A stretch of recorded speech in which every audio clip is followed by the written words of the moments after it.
Good evening, good afternoon. Welcome back to High Top Sports Oregon. I'm Cody the Professor. We got Derek the Duck. We're powered by BetUS all season long, through the highs, through the lows. 13 wins straight, and then one loss. We're not gonna. This whole episode is not gonna be about that game. We are gonna talk about a quick synopsis of the game. I don't know if any team in the nation could have beat Ohio State that night or the game before. They are just peaking at the right time. Obviously, every aspect of what we were concerned about did come into play. The run game started running, and Jeremiah Smith's a freak. And it just, I don't know. What do we have to do for the Oregon Ducks to get better next year, I guess, so that doesn't happen again? Yeah, I think a lot needs to happen. I mean, I don't want to say a lot in the sense that, there's a ton of work to do per We're not se. firing Lanning, right? We're not on the No, firing Lanning camp. no. If you're on that, you might as well just unfollow the page. You will never hear that come out of my mouth. Um, like specifically on what was a Wednesday here. It's like one thing we talked about in the pregame show, and I said it's truly gonna be this simple. I was like, whoever wins the battle of the trenches, offensive and defensive line, is going to win the game. It is that simple, They did. and that came to fruition. And it wasn't necessarily competitive in that degree. I mean, Ohio State's defensive line quite honestly dominated Oregon's offensive line. Oregon's defensive line, they could get pressure from time to time, but Will Howard did a great job kind of navigating the pocket, finding his receivers. Their backs did a great job. Yeah, quite frankly, they won both sides of the line, and that's a major reason why we saw what we saw. The other one, obviously, Jeremiah Smith. I mean, that guy is an absolute animal. It's one of those things where you just watch him make these catches, and then like sure I can be upset it happened, but I can't really be mad at it. It's just some of these catches are just It's defend. you know what it is? It's Kobe esque in our generation, right? When Kobe puts up 32 in basketball, you're like, or 40 points, you're like, holy shit. Or Alvin Iverson, or Jordan, if you're even a little bit older than us. I got to see a little bit of Jordan, but Mm, you know that the playmaker is going to get the ball. It's just like, can you contain everything around him? And that's where the Ducks faltered a little bit. Tate had a good game. The two running backs had a great game. mm-hmm. There was just felt like too many horses for Oregon, and I almost wonder if the time off hurt them. They looked rusty. Yeah, oh, 100%. And it's like that's been a big point of conversation this week, obviously with all four bye teams, taking the loss this week. And it's like it's not going to be one of those things where I'm going to sit here and say because of the bye we lost. No, that's bullshit. To be real honest with you, Ohio State, quite frankly, just outplayed Oregon in every facet of the game. So it's like it's not even one of these things where I'm going to look at you and say, that's the reason. I think that probably factored into it to a degree.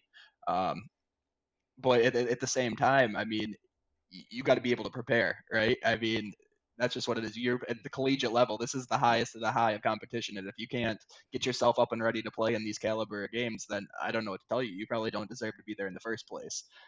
That's not me saying the bye had absolutely nothing to do with it. Like I said, I do think it did, but it's like just watching the performance on the field.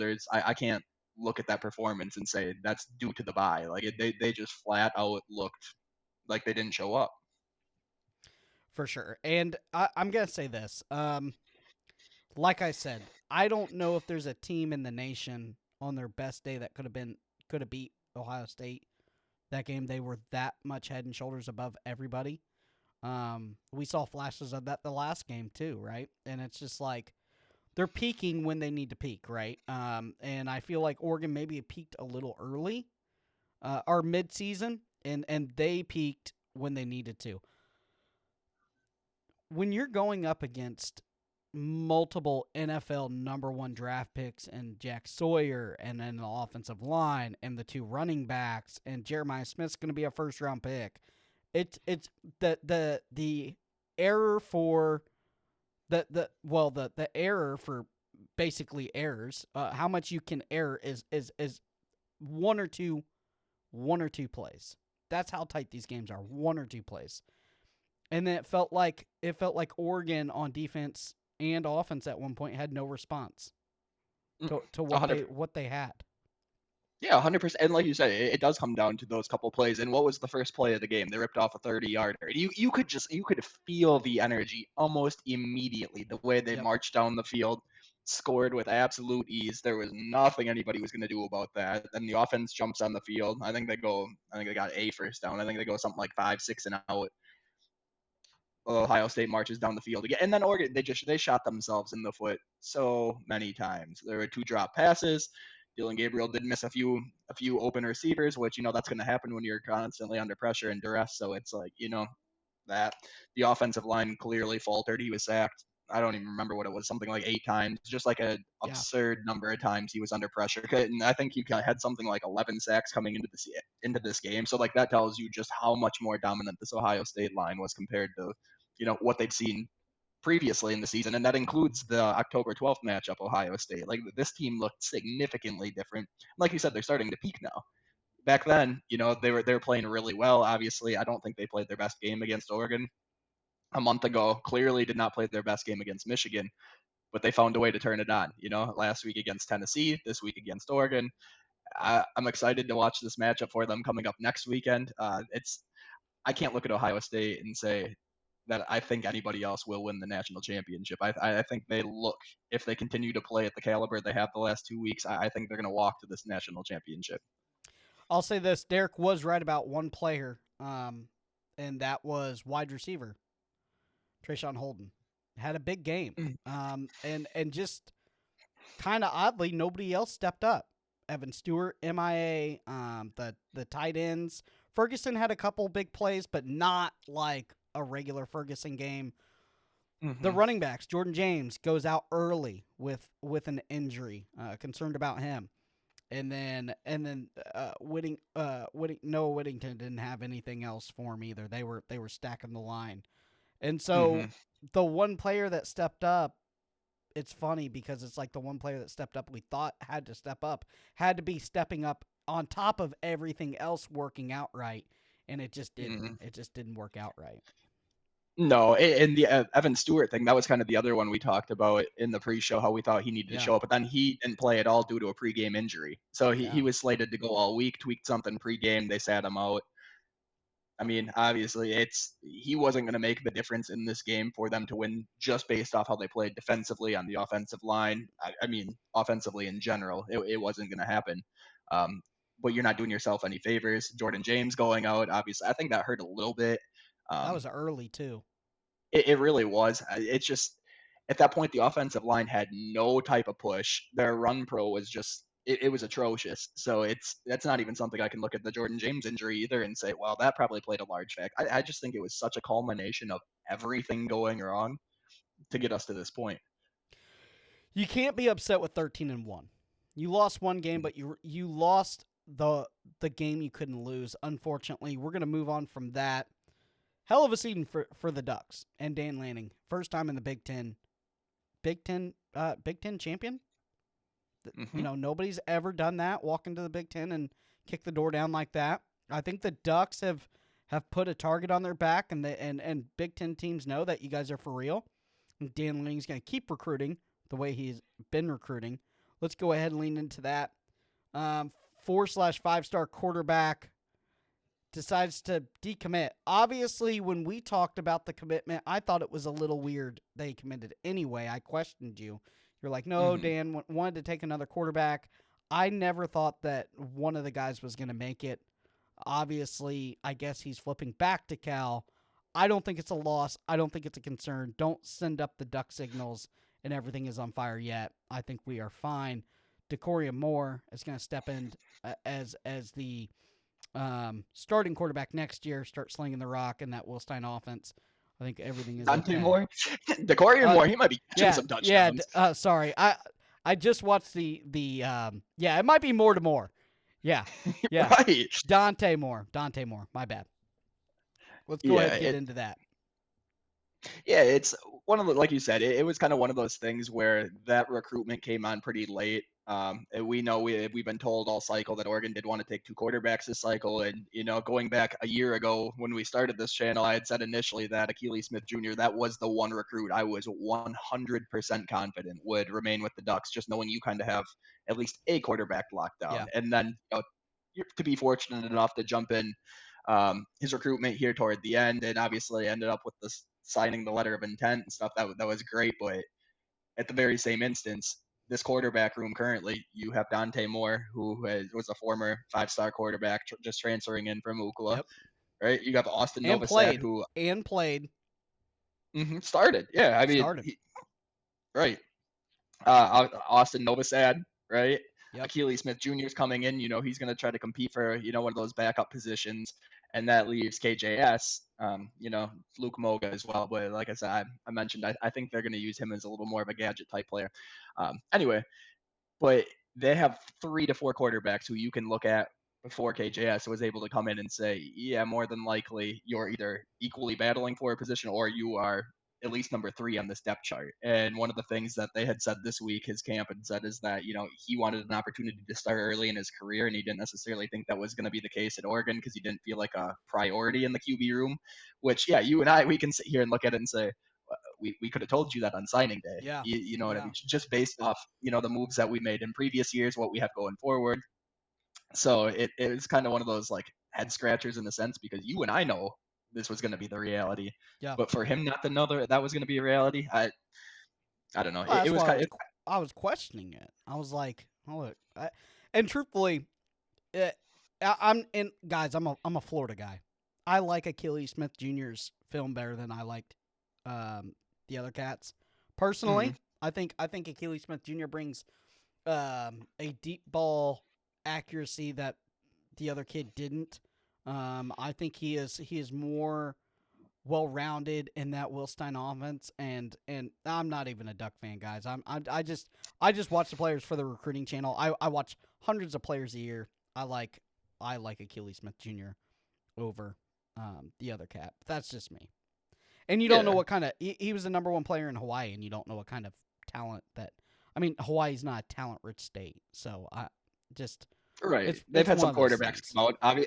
I think it kind of hits Oregon fans a little bit closer to home just because of the Marcus Mariota connection, right? I mean, even That's this fine. past year, Yeah. Dylan Gabriel coming out of Hawaii. So, there is that Hawaii to Oregon pipeline been very prominent over the last, 15 to 20 years.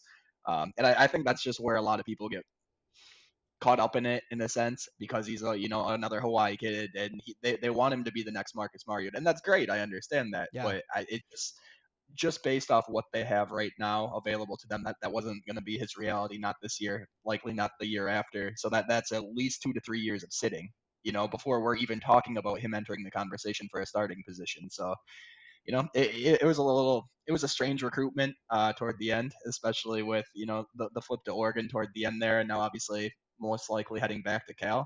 But like you said, I think at the end of the day, it's not a major loss to that Oregon QB room just because of what they already have. Let's go ahead and talk about the young receiver, Decoria Moore. All Star game was played. He was in it. The best wide receiver. I think him and Nashawn Montgomery on both teams. Him and Nashawn. Nashawn is the big, tall wide receiver going to Florida. Obviously, Decoria Moore was the number one wide receiver this year. Looked like it. Ran a punt back for a touchdown, like an 80-yard punt back. Just showing you what he showed on his huddle against the best competition in the United States. And it's funny because you see him and Nashawn, and you're like, okay, those guys are pretty close, and then everybody else is way far away. It's like teenagers playing with toddlers almost. Yeah, I think he's obviously coming in and when you're the number one wide receiver, you expect to make your presence felt, much like a Jeremiah Smith this year, Jeremiah Smith, he's not big body like Jeremiah. He's not gonna, Correct. rip it deep like Jeremiah, but he is, um, at 5'11" or 6 foot, whatever he is. He's definitely a freak, and he definitely pops against some of the best talent in the nation. Oh, 100 different body types, different play styles, different physicality. There are a lot of differences. Just say, when you're, like I said, when you're the number one wide receiver in the class, you're going to make your presence felt wherever you're going. And I think that's Yeah. kind of like going to be made true next year. Obviously, Ted's leaving, Trayshawn Holden leaving, Gary Bryant Jr. More than likely leaving. Evan Stewart, he's kind of on that fence where he has eligibility to come back one more year. Didn't have necessarily a Well, huge year this year. we haven't got into that yet. Oh, NCAA may be granting a fifth year. We'll get into that towards the latter right here, but go ahead. yeah. So there's a lot of availability in that wide receiver room in terms of snaps taken this year, right? So I mean, you Hmm. still got guys who are coming back next year, at least to this point, not entering into the transfer portal like the Justice Lowe's of the world, the Jurion Dickies of the world, the Jeremiah McClellans of the world. There's a lot of talent in that wide receiver room. But I think, like you mentioned, the skill set that we saw displayed just the other day, it was like he looked leaps and bounds just more fluid than the people he's lining up across from. Yeah. You can just feel the difference when you watch it. And I think that's going to translate really well to this Oregon offense. He kind of fits the mold of what they like in their receivers. I'm really excited to get him on campus. Well, he's already on campus. I'm excited to see him suit up in a Duck uni. Yeah, for sure. Can't wait to see him spring game. Um, so let's go ahead and get into the last little bit. NCAA possibly adding a fifth year to eligibility. How do you feel about that? Listen, I like it because the players keep getting younger and younger. We keep seeing more 17 years old. Uh, Braylon Allen was kind of the first superstar for Wisconsin, running back, 17 years old, out of where was he was out of Wisconsin, Fond du Lac. He was out of Fond du Lac, Wisconsin, running back for Wisconsin. He was 17 years old. Now we're seeing Ryan Williams for Alabama. These kids are getting younger. I don't mind it with the injury stuff. Everybody's like, "Oh, you're just adding a year." I don't. People don't like it. Listen, if they're elite, they're draft stock. They're leaving when they're a junior, maybe senior. It's getting some of these guys that are late bloomers and need a little bit more development, 3 and 4 stars, that can still make it to the league because they just need to. You see guys all the time. If he just had one more year, right? If he just had one more year, this guy can make it to the NFL because all he needs is play reps. Yeah, developmentally speaking, I think it makes a lot of sense. Like you said, the players who I think everybody's getting up in arms about, who they're thinking, oh, he could come back 5 years and just absolutely down. That's not going to happen. Yeah, They're still going to leave when they need to. These upper echelon, elite caliber players, they're going to enter the draft when they were yeah. going to enter the draft There's when there not was only enough 4 years of NIL. Right now, there's not enough NIL money, and the way that the college football is going to structurally money wise, as more of a cap salary league, it's not going to be like, listen, we have the greatest quarterback for 5 years. We're going to make a 5 year run with them. That's not going to happen. No, and we're already seeing this unfold on the field to a degree, right?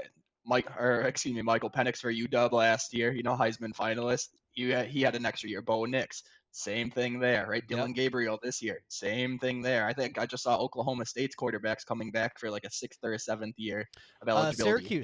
Syracuse quarterback coming back one more year.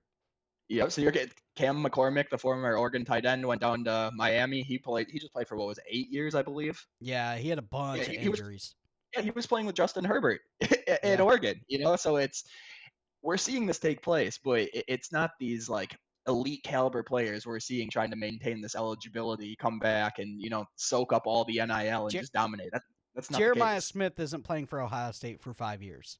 It's not even a question, and I don't think there's anybody watching this show that understands or that thinks that's inaccurate. So it's like this fifth year of eligibility thing. I think it's fine. I think it's definitely more meant to, you get to be a little less conservative with your red shirts, as well. You Yeah. don't have to necessarily hold those guys under that 4 game minimum. You're able to kind of use some of those depth pieces in the season, so you don't have to worry about burning that red shirt in that sense. I think it's going to help. I think it's going to help with roster retention also. I think instead of Mm. these players thinking, "Oh, I only have 3 or 4 years," like, no, listen, you can come here, you can get developed. We have 5 years to get you to the NFL. 5 years, Mhm. strength, conditioning, developing, trust the process. The good programs will do it. The rest will be super hungry in the transfer portal, aka FSU stuff like that doesn't develop well. Had to do it. I had to do it. I love just the subtle little shots that get thrown in there. Yeah, but yeah, at the end of the day, I'm not opposed to it. I hope they go through with it. It's not one of these things where I have a strong opinion either way. I don't think it's going to drastically change the landscape of college football one way or the other. But just for some of these guys who are late bloomers, late developers, may have been buried on depth charts for a couple years before they really physically become ready to play. I think it'll benefit those guys. For sure, for sure. All right, let's go ahead and do a little bit of gambling. We haven't done that yet, correct? Real fast. All right, so we got BetUS right now at betus.com with the code YouTube150. Get 150% back on your first deposit, 125 on your next two deposits, up to $2,000. Chicago Bears, Green Bay Packers. Green Bay -10. Snow front coming in. Chicago's not been very good. And a over of the 41.5 money line. I'm going Green Bay points, money line, over 41. What are you feeling, Derek the Duck? Same thing. I mean, maybe it's my Wisconsin bias showing a little bit here, but I think I'd take the Packers points too. Caleb Williams in the cold. Yeah, I'm not on the Caleb Williams man for obvious reasons. I'm a little biased, so it is what it is. But yeah, I'm gonna rock with the Pack. I think they can cover that 10.5. I'd take the over as well. I think there's a reality in which the Packers can almost get there by themselves. When that offense is clicking the way it has, they do have something to play for still. So they're not necessarily resting a bunch of starters and whatnot. And let's be real at this point, Chicago, they wouldn't be mad about getting a slightly better draft capital anyway. So give me Green Bay -10.5. For sure. The frozen tundra will be frozen tomorrow. I can get the on the ground by Derek. The tundra's going to be frozen tomorrow for sure when that cold front whips through. Yeah, it's already starting. I don't like going outside. I just like to hermit myself inside right now. But yeah, it's cold out there right now. They are not going to like it tomorrow. All right, guys, we're going to go ahead and close it up. Thank our proud sponsor, BetUS. This is the end of the year synopsis. We will still be with you weekly. I will be dropping recruit videos on the High Top Sports Oregon channel, letting know every single recruit, transfer portal, everything, doesn't matter. We will be dropping it that you guys get. Go ahead, check us out, High Top Sports Oregon. Check out the Twitter page. We will see you later. Like and subscribe as always, and we're out.